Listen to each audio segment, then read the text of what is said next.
Bismillah, alhamdulillah, wa salatu wassalam ala rasulillah wa ala alihi wa sahbihi wa man walah. Rabbi sharah li sadri wa yassir li amri wahlul 'uqdatan min lisani yafqahu qawli. Mes chers frères, mes chers sœurs, assalamu alaykum wa rahmatullahi wa barakatuh. Tout d'abord, on remercie Allah tabarak wa ta'ala de nous avoir facilité ce déplacement, de nous avoir facilité d'être en votre compagnie aujourd'hui. On implore Allah subhanahu wa ta'ala d'accepter nos efforts ainsi que les vôtres et de récompenser également les organisateurs pour tous leurs efforts. Allahumma la tu'akhidhni bima yaqulun waj'alni khayran mimma yadhunnun waghfir li ma la ya'lamun. Oh Allah, ne me punis pas pour ce qu'ils disent de moi et fais que je sois meilleur que l'image qu'ils ont de moi et pardonne-moi ce qu'ils ne savent pas de moi. Et comme il disait également wa ghayru tuqa ya'muru an-nas bit-tuqa tabib yudawi an-nas wat-tabibu 'alilu. Il n'est pas pieux et il ordonne aux gens d'être pieux. Il est semblable à un médecin qui soigne les gens alors que le médecin lui-même est malade. Ça c'est moi. J'ai besoin de, me renforcer spirituellement et ne venez pas, s'il vous plaît, nous lever à un piédestal en nous voyant comme étant des exemples. Moi, j'en suis pas un. Voilà. J'ai réglé mes comptes avec mon nefs, on peut commencer. Mes chers frères et sœurs, parlons du repentir. Parlons du repentir, car le repentir, c'est la chose que doit cibler chaque musulman et chaque musulmane tout au long de sa vie. Allah tabarak wa ta'ala dit Ya ayyuhalladhina amanu tubu ila Allahi tawbatan nasuha. Ô vous qui avez cru, repentez-vous à Allah d'un repentir sincère. Allah Azza wa Jal, il nous demande de nous repentir. Et Allah Azza wa Jal accepte le repentir de celui qui se repent sincèrement. Allah tabarak wa ta'ala, sa miséricorde est immense. Et ici, c'est un message d'espoir à tous ceux et celles qui ont noirci leur registre, leur livre de péché. Allah tabarak wa ta'ala, il pardonne tout. À partir du moment où on lui demande pardon, en étant sincère, en ayant respecté les conditions du repentir. Allah tabarak wa ta'ala, écoutez bien, il a dit au prophète sallam, écoutez attentivement, Nabbi ibadi anni ana al-ghafur ar-rahim. Informe mes serviteurs que c'est moi, le pardonneur, le très miséricordieux. Allahu Akbar. Et sa miséricorde, elle ressemble à quoi? Allah tabarak wa ta'ala a dit wa rahmati wasi'at kulla shay. Et ma miséricorde embrasse toute chose. Ma miséricorde embrasse toute chose. Vous savez, des fois, il arrive qu'une personne est piégée par le shaitan et elle fait des péchés.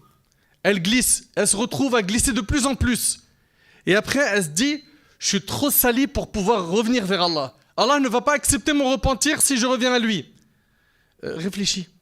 Allah Ta'ala a dit et ma miséricorde embrasse toute chose. Sa miséricorde, elle est immense.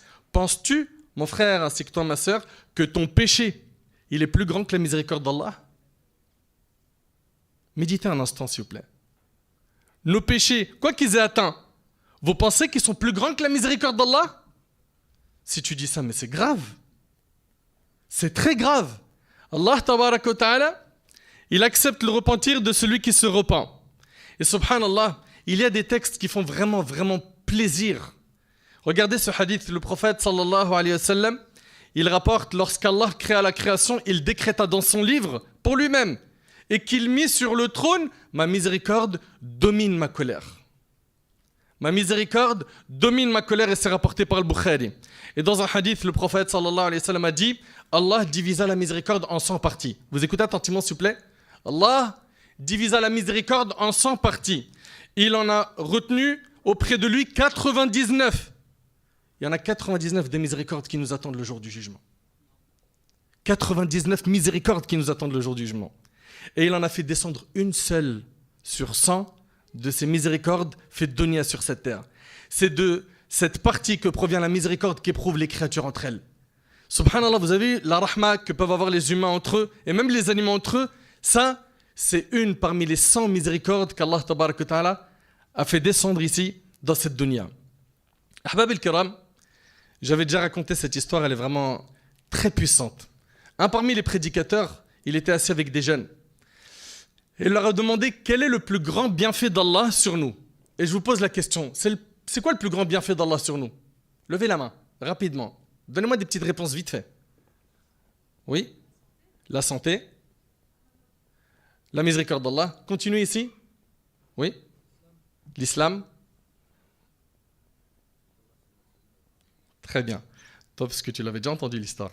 Hein? Masha'Allah. Eh bien, écoutez attentivement.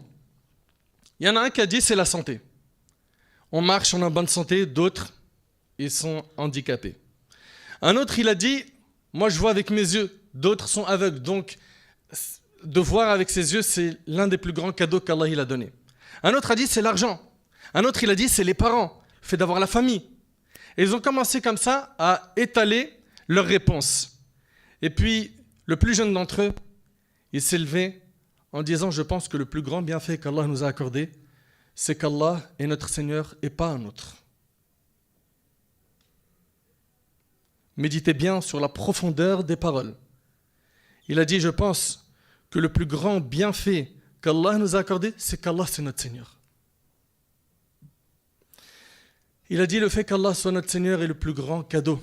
Et il a expliqué, il a dit, Wallahi, si c'était quelqu'un d'autre qu'Allah, qui m'aurait vu faire ce que j'ai fait dans ma vie, il m'aurait puni sur terre. Il a dit, Wallahi, même si c'était mes parents, qui ne m'ont pas créé, c'est Allah qui m'a créé, n'est-ce pas?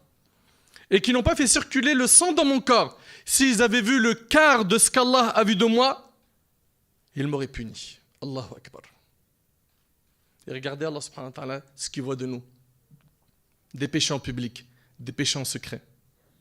Et avec ça, vous remarquerez une chose, c'est qu'on continue à jouir de beaucoup de bienfaits. Et d'ailleurs, c'est une répétition, puisque vous l'avez sûrement déjà entendu dans une de mes conférences, mais comme vous le savez, la beauté de cette religion, elle est dans la répétition. D'ailleurs, écoutez attentivement, s'il vous plaît. Le pécheur, vous et moi, okay, quand on parle de pécheur, s'il vous plaît, ne regarde pas à droite, à gauche, Zama, je ne suis pas concerné. Okay? Je parle de vous et moi. Okay? On est tous dans le même bateau, le bateau des pécheurs. Le pécheur, il reçoit 6 cadeaux, 6 faveurs de la part d'Allah tabarak wa ta'ala. Ibn al-Qayyim, rahimahullah, il nous en parle. Le premier cadeau que reçoit le pécheur, vous et moi, de la part d'Allah, c'est qu'Allah subhanahu wa ta'ala est doux avec le pécheur. Car si Allah subhanahu wa ta'ala avait voulu, il aurait puni sur terre tout de suite le pécheur, il l'aurait puni dans l'immédiat. Ou bien il aurait repris sa vie dans l'immédiat. Est-ce qu'Allah il est capable de faire cela ou pas? T'imagines à chaque fois que tu fais un péché, tout de suite, tu as un malheur qui te touche. Combien de fois on a fait des péchés et puis il n'y a rien qui se passe, il n'y a pas un malheur qui me touche. Bon, il peut arriver des fois qu'il y a un malheur qui te touche. Deuxièmement, et ça c'est le deuxième cadeau qu'on reçoit, nous en tant que pécheurs, c'est qu'Allah il continue à nous donner de ses bienfaits. Il pourrait nous priver de notre santé, de manger, de boire. Oui ou non? On le sait très bien que notre mère, qui nous a mis au monde, il nous verrait comme ça tout le temps désobéir, il ferait quoi? Vous savez que des fois les parents ils sévissent, ils disent bon, là tu seras privé de telle chose. Et Allah tabarak wa ta'ala il continue à te donner de ses bienfaits. Subhanallah. On lui désobéit et on est noyé dans les bienfaits d'Allah subhanahu wa ta'ala. Troisième cadeau, et j'aimerais bien que vous soyez très attentifs à ce cadeau-là. Troisième cadeau, c'est qu'Allah couvre nos péchés alors qu'on lui désobéit. Imagine Allah il nous scandalise. Imagine quand tu es en train de désobéir à Allah en secret avec ton smartphone, avec une tablette, un ordi. Imagine à ce moment-là, tu es dévoilé.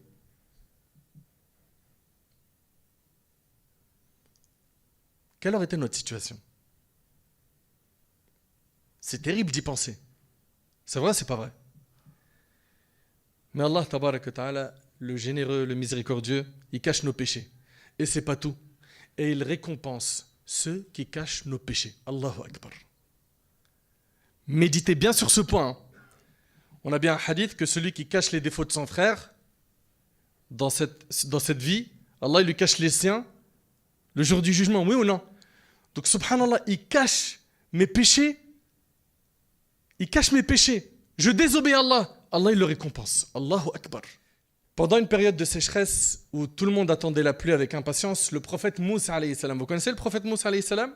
Il est sorti avec 70 000 personnes afin de demander à Allah subhanahu wa ta'ala la pluie, de sauver son peuple qui souffrait de la sécheresse.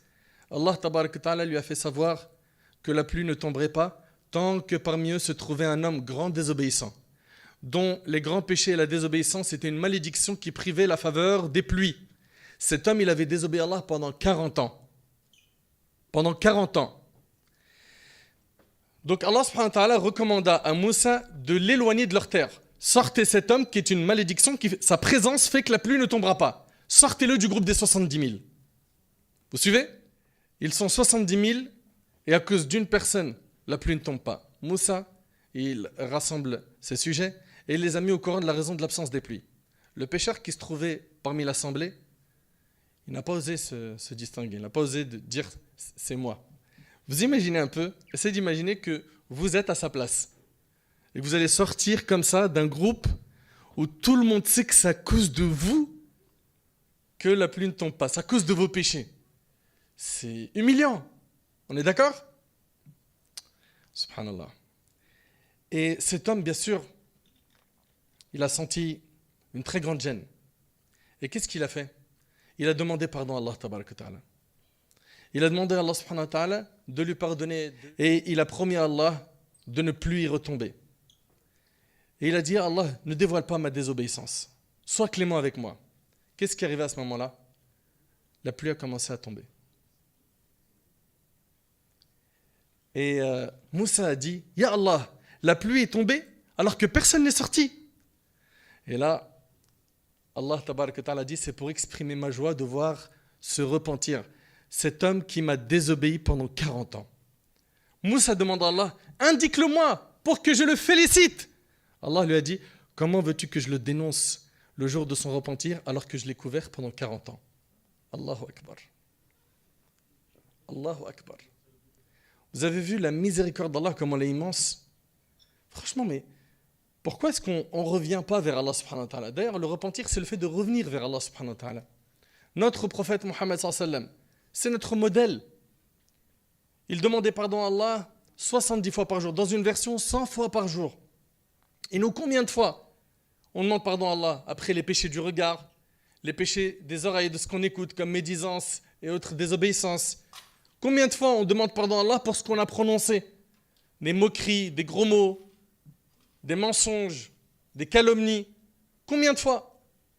Malheureusement, on en arrive à un stade où il y en a plein qui ne culpabilisent pas. Je n'ai pas généralisé, j'ai dit il y en a beaucoup qui ne culpabilisent même pas. Et vous savez pourquoi ils ne culpabilisent pas? Parce que ces gens-là ne font pas des comptes avec leur âme. Et sachez, Ahbab al-Kiram, qu'il y a plusieurs types d'âmes. Omar al-Khattab, radiyallahu anhu, vous connaissez sa fameuse parole, Hasibu anfusakum qabla an tuhasabu. Jugez-vous avant d'être jugés.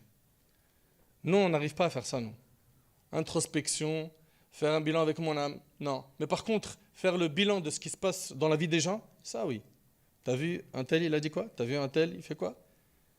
Et il y a des gens comme ça qui ne vivent que par procuration. C'est-à-dire qu'il a besoin de la vie des autres pour exister. Occupe-toi de toi.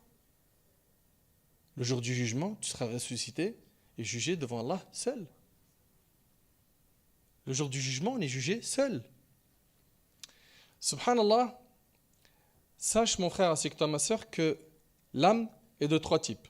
On a l'âme qui est apaisée, on a l'âme qui ne cesse de se faire des reproches et on a l'âme qui est incitatrice au mal. L'âme apaisée, c'est celle qui est satisfaite d'avoir Allah comme Seigneur, d'avoir l'islam comme religion, d'avoir Muhammad sallallahu alayhi wa sallam comme prophète. L'âme apaisée, c'est celle qui s'apaise lorsqu'elle évoque Allah, lorsqu'elle écoute un rappel où on parle d'Allah, lorsqu'elle écoute le Coran. L'âme apaisée est celle qui désire ardemment rencontrer Allah subhanahu wa ta'ala. L'âme apaisée est celle qui fait beaucoup de calculs dans sa vie pour avoir l'agrément d'Allah. L'âme apaisée. L'âme apaisée, c'est celle qui ne retarde pas le repentir. Et si elle le retarde, elle se remet en question. Jusqu'à quand? L'âme apaisée est celle qui aime la mosquée. L'âme apaisée aime les pieux. L'âme apaisée aime les bonnes assemblées qui rapprochent d'Allah subhanahu wa ta'ala. Qu'Allah subhanahu wa ta'ala nous accorde ce type d'âme. Ensuite, deuxième type d'âme, c'est l'âme qui ne cesse de se faire des reproches. Celle-là, elle est de deux types. Parmi elles, il y en a une qui est quoi? Qui est positive, qui est bonne. L'âme qui ne cesse de se faire des reproches. Quand elle fait des aumônes, elle dit « Mais pourquoi tu n'en as pas fait plus ?» Quand elle prie, des prières surrogatoires, mais pourquoi tu n'en as pas fait plus? Elle est toujours là, quoi? À se faire des reproches. Ça, c'est très bien aussi. Hein. Ça, c'est très bien. Et quand elle fait un péché, pourquoi est-ce que tu as fait ça? Pourquoi? Pourquoi cette désobéissance? Oui, tu as montré aux gens que tu étais fort, que tu étais courageux ou que tu étais drôle, mais derrière, tu as mis en colère ton Seigneur. T'encaisses des péchés. Donc elle est toujours là, quoi? À se faire des reproches.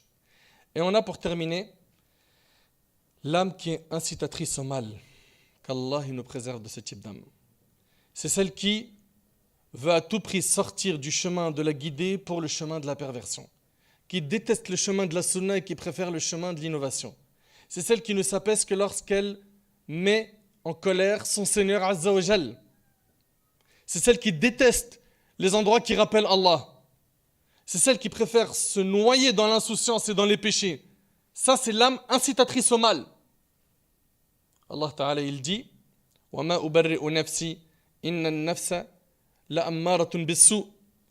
Dans le verset, Allah Ta'ala, il nous dit l'âme est incitatrice au mal. Et cette âme-là, qui est à l'intérieur de notre corps, c'est à nous de l'éduquer, mes chers frères et sœurs. C'est à nous de la prendre en main et de lui montrer la direction à suivre. Mais rappelez-vous d'une chose, le prophète sallallahu alayhi wa sallam a dit, la marchandise d'Allah vaut cher, la marchandise d'Allah c'est le paradis. Le paradis, tu crois que tu vas l'avoir comme ça sans effort? Donc ici, cette âme qui est en toi, si tu ne l'occupes pas dans l'obéissance d'Allah, le diable l'utilisera pour la corrompre, pour l'éloigner du chemin d'Allah. À chaque fois que tu fais une action, pose-toi des questions. Interpelle ton âme. Pourquoi est-ce que tu as pris la parole? Pourquoi est-ce que tu es venu? Pourquoi as-tu gardé le silence? Pourquoi as-tu parlé à ce moment-là? Pourquoi tu fais cette action? Toujours sois quoi? En train de contrôler les actes de ton âme, de revoir ton intention. Pourquoi? Pourquoi est-ce que tu fais ça? Afin de quoi? D'être parmi les gagnants Yawm al-Qiyamah. Subhanallah, Maïmoun ibn Mahran, rahimahullah, il dit, c'est rahimahullah, le serviteur atteindra le degré de la piété que lorsqu'il fera les comptes avec son âme, comme deux associés font les comptes entre eux. Allahu Akbar. Subhanallah. Aïcha radiallahu ta'ala anha. Vous la connaissez? Il s'agit de la femme du prophète sallallahu alayhi wa sallam. Cette femme pieuse qui a été innocentée de dessus des sept cieux. Aïcha radiallahu ta'ala anha, un parmi les pieux lui pose la question sur le verset suivant. ثم أورثنا الكتاب الذين اصطفينا من عبادنا فمنهم ظالم لنفسه ومنهم مقتصد ومنهم سابق بالخيرات بإذن الله ذلك هو الفضل الكبير. Donc ici, dans ce verset, Allah Ta'ala il dit, ensuite, nous fîmes héritiers du livre ceux qui de nos serviteurs que nous avons choisis. Il en est parmi eux qui font du tort à eux-mêmes. Donc parmi les serviteurs d'Allah, il y en a qui se font du tort à eux-mêmes. Ok? D'autres, nous dit Allah, qui se tiennent sur une voie moyenne. Et d'autres, avec la permission d'Allah, devancent tous les autres par les bonnes actions. Donc on voit ici que les gens sont de trois types. Ceux qui se font du tort à eux-mêmes, ceux qui sont sur la voie moyenne et ceux qui devancent les autres par les bonnes actions. Donc ce musulman, il demande à Aïcha radiallahu anha, Ma ma'naha ya ummah? Que signifie ce verset ô mère? Aïcha lui a dit, Amma sabiq bil khayrat, ceux qui ont devancé les autres par les bonnes actions, ce sont des gens qui ils se sont concurrencés dans le bien. Ils vivaient au temps du prophète sallam, ils ont fait le bien. Et le prophète sallam a témoigné pour eux qu'ils seront au paradis. Elle a dit ensuite, concernant les gens qui se tiennent sur une voie moyenne, elle dit فَقَوْمٌ سَارُوا عَلَى دَرْبِهِ وَمَاتُوا عَلَى ذَلِكَ. Ce sont des gens qui ont suivi le chemin du prophète sallam et ils sont morts sur cela. Vous suivez? C'est des gens qui ont suivi le prophète sallam, ils ont suivi son modèle et ils sont morts sur cela. Elle a dit أَمَّا الظَّالِمُ لِنَفْسِهِ. Quant à ceux qui se sont fait du tort à eux-mêmes, فَمِثْلِي وَمِثْلُكَ. Il s'agit des gens comme moi et comme toi. Qu'est-ce qu'on voit ici? Qu'est-ce qu'on voit ici? Allô, je vous parle. Aïcha radiallahu anha, c'est la femme du prophète sallallahu alayhi wa sallam, oui ou non? Elle est pieuse. Elle ne se jette pas des fleurs. Elle ne vante pas sa piété. comme certains le font. Moi, je suis pieux, moi. Des fois, je reçois des coups de fil. C'est rare, hein, ça m'arrive. Hein. Ouais, ça m'arrive comme il ou elle parle, et d'un coup, j'entends une phrase. En plus, je suis pieux. Ça sonne faux. Ça sonne faux. Je suis pieux. Subhanak ya Rabb. Mais regardez les compagnons, radiallahu anhum. Omar ibn Khattab, radiallahu anhu. Il était pieux, oui ou non? Subhanallah, le prophète m'a dit, s'il y avait eu un prophète après moi, ça aurait été Omar. Omar, il va voir Hudhayfa ibn al-Yaman, radiallahu anhu, ce compagnon qui avait la liste des noms des hypocrites. Il lui dit, est-ce que mon nom, il est dans cette liste? Un pieux, il est toujours là en train de se remettre en question. Il flatte pas son ego. Il est toujours là à faire des comptes avec lui-même. Il n'est jamais satisfait de lui-même. Ça, c'est quelqu'un de pieux. Par contre, quelqu'un qui s'est égaré, c'est quelqu'un qui dit « Moi, je suis un savant. Moi, je suis un pieux. Moi, je suis sincère. » C'est quoi ça? « Fala tuzakku anfusakum. Huwa a'lamu biman ittaqa. » Allah Ta'ala, il dit « Ne vantez pas vous-même votre propre pureté. » Allah sait qui est parmi vous pieux. Enfin, on voit ici que Aïcha radiallahu ta'ala anha, elle ne s'est pas vantée de sa piété et de sa pureté. Et à nous de prendre ce chemin. Tant que tu reconnais que tu fais des fautes, tu pourras avancer. Mais quand tu penses que tu es clean et que tu n'as rien à te reprocher, ça va être très difficile que tu avances dans ton cheminement spirituel. Pourquoi? Parce que tu n'as quasiment rien à te reprocher. Et ça, c'est pas normal. C'est pas normal. Les pieux prédécesseurs, rahimahumullah, attention, hein, ils faisaient des comptes avec eux-mêmes, d'accord?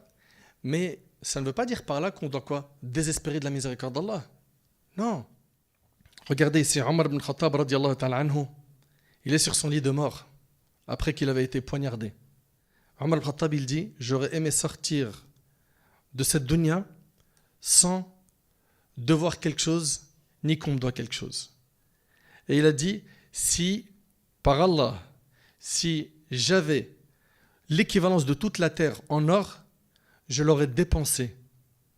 Pourquoi? Pour me préserver du châtiment avant de le voir. Ça, c'est Omar al-Khattab radiallahu anhu.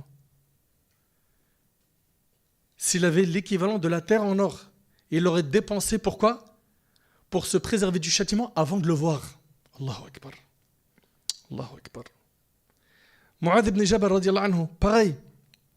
Celui à qui le prophète me le dit, Wallahi inni la uhibbuk. Par Allah, Mu'adh, je t'aime. Mais subhanak ya Rabb, t'imagines un peu? Le prophète il lui a dit, je t'aime. C'est trop fort. Et sur son lit de mort, il regrette quoi? Il regrette plusieurs choses. Quoi? Le fait qu'il va quitter la dunya et qu'il ne connaîtra plus le jeûne dans les fortes chaleurs, le jeûne en été. Et qu'il va quitter les longues nuits d'hiver dans lesquelles il priait la nuit. Et aussi les assises des savants. Voilà pourquoi ils ont regretté de quitter ce bas monde. Mes chers frères, mes chères sœurs, là on vient de voir ici rapidement que chacun d'entre nous doit faire très attention à son âme. Allah Ta'ala, il a dit Qad aflaha man zakkaha, a certes réussi celui qui l'a purifié. C'est lui qui a réussi. Mais pour la purifier, il faut en faire un souci. Il faut que tu y penses. Si toi tu penses qu'à nourrir ton corps et t'oublies ton âme, tu es en train de courir à ta perte. Si toi tu penses qu'à ça, qu'à l'extérieur, qu'à l'apparence, tu t'es trompé de chemin, tu fais fausse route.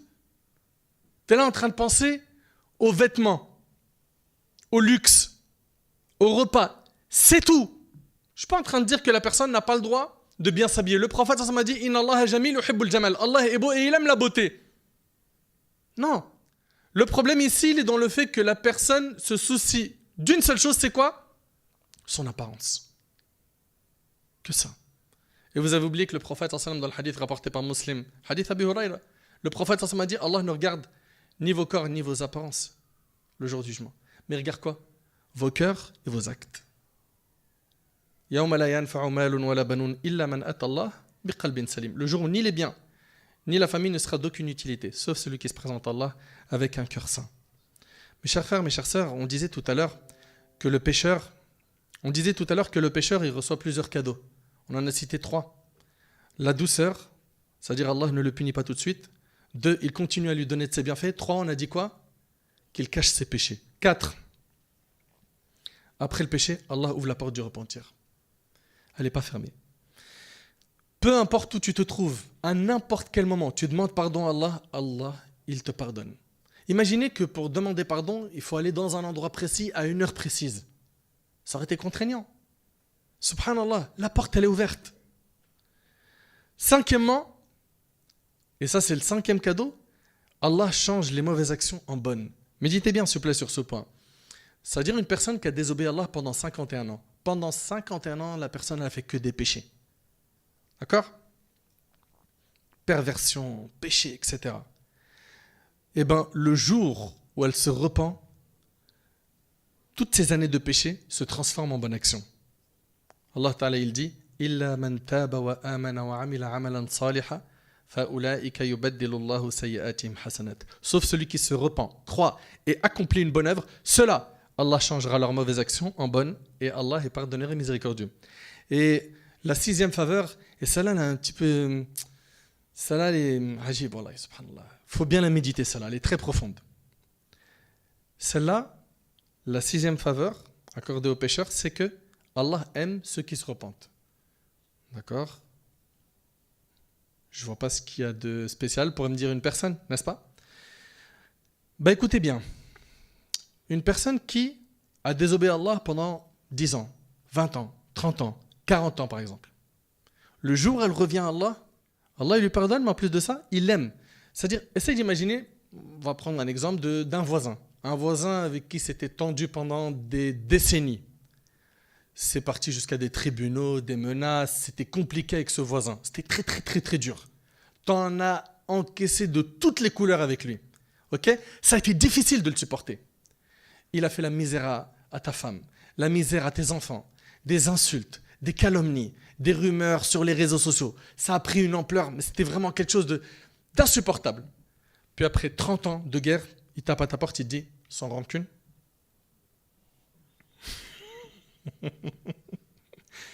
Après 30 ans, il tape à ta porte, il te dit, sans rancune. C'est bon, viens, on efface tout. Là, on voit tout de suite que c'est un exercice super dur, oui ou non?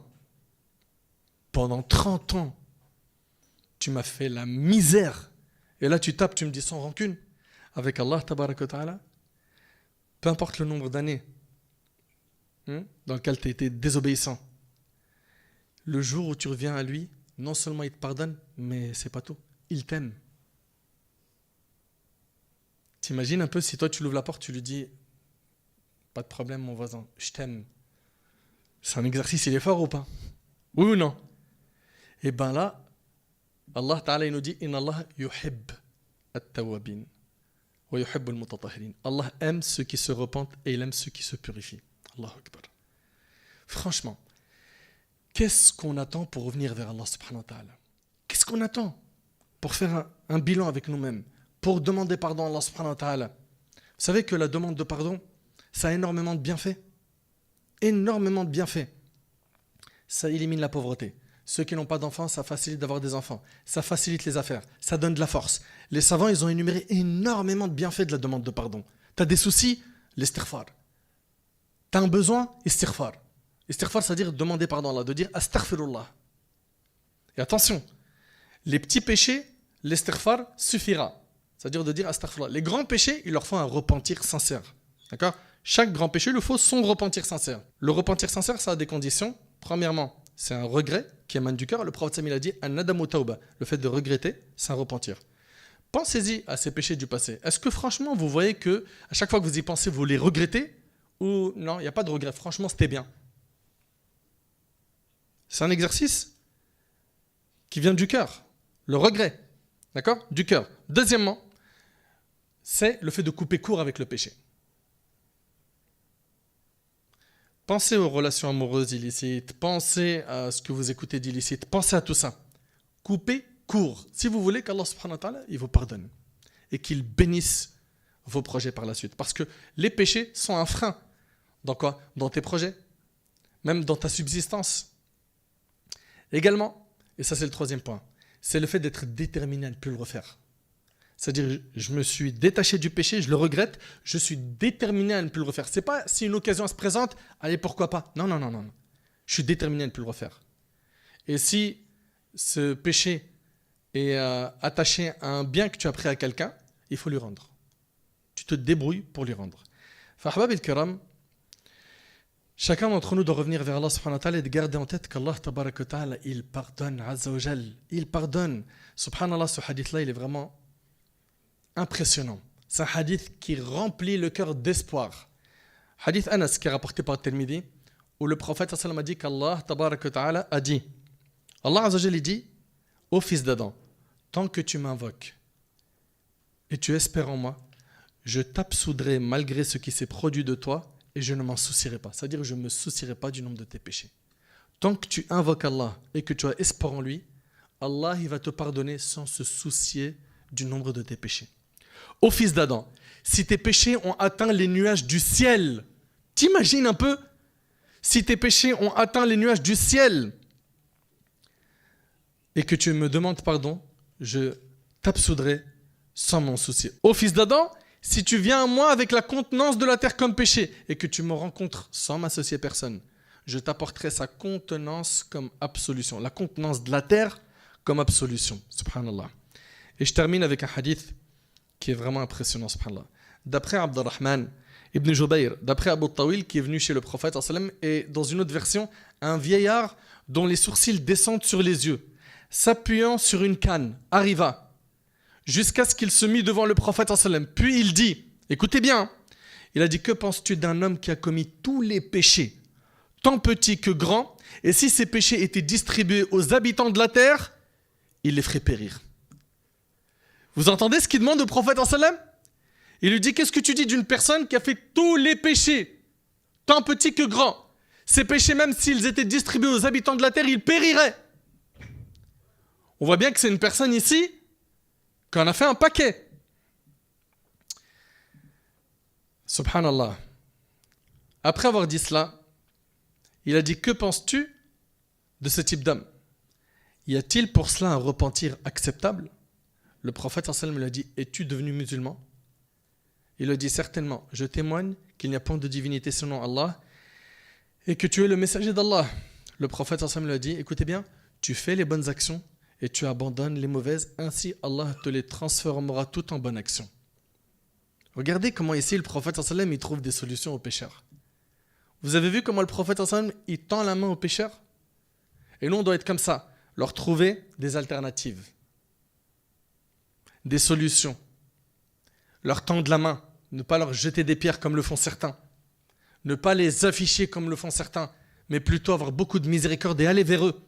Et subhanallah, combien parmi eux ils étaient hyper loin. Pas plus tard qu'hier.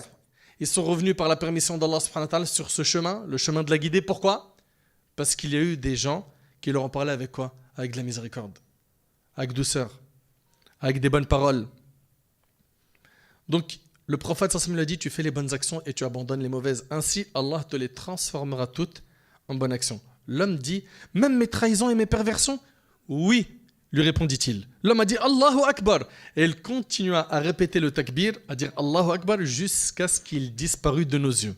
Et le hadith il est rapporté par l'imam At-Tabarani. Pour finir, comment faire pour gagner la miséricorde d'Allah subhanahu wa ta'ala?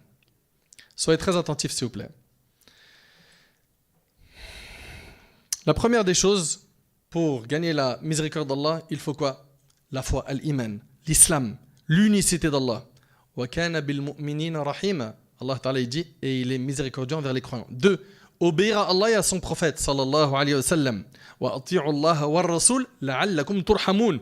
Obéissez à Allah et à son messager afin qu'il vous soit fait miséricorde. 3. La bienfaisance. Plus tu es bienfaisant, plus tu es touché par la miséricorde d'Allah. Inna rahmatallahi qaribun minal muhsinin. La miséricorde d'Allah est proche des bienfaisants. 4. La piété. Wa rahmati wasi'at kulla shay. فَسَأَكْتُبُهَا لِلَّذِينَ يَتَّقُونَ وَيُؤْتُونَ الزَّكَاةَ الْآيَةَ. Et ma miséricorde embrasse toute chose. Je la prescrirai à ceux qui me craignent. Ceux qui craignent Allah. Craindre Allah, ça veut dire quoi? Être un muttaqi. Ça veut dire tout simplement faire ce qui est obligatoire, délaisser ce qui est interdit. 5. Les liens de parenté. Maintenir les liens de famille. Ça te fait gagner la miséricorde d'Allah.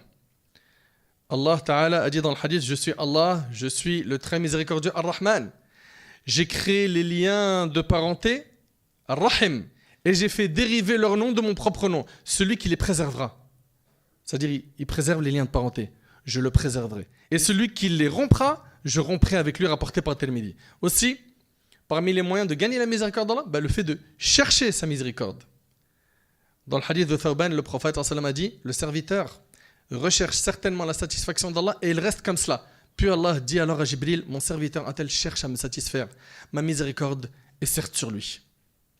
Subhanallah. Le hadith est rapporté par Ahmed. Aussi la patience face aux épreuves.